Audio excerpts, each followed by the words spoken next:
For this test, we need to measure specific characteristics on the output of the electronic switches. Measurements we're interested in include the output voltage level, the current through the circuit, the actual current, and calculating the power through the circuit to see if there are any other load conditions. We might also want to look at the fast rising edge of the switch, a measurement called dVdt, or delta voltage of delta time. For the first measurement we're going to set up, we'll be using the voltage probe on channel A and the current probe on channel B. We'll set up the scope to automatically measure the power across the switch. Press the scope button. Readings on. Then choose reading 1 to measure power across A and B.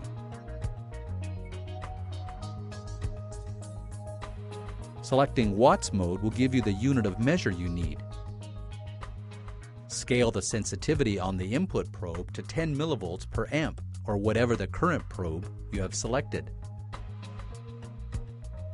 Once you've stepped through those key presses, you can see input A, or measurement A. You're measuring the power in watts across the fast switch. The next measurement we'll set up measures the voltage on input A. To begin, select reading 2, measuring on input A. Next, we'll measure the voltage AC plus DC across input A.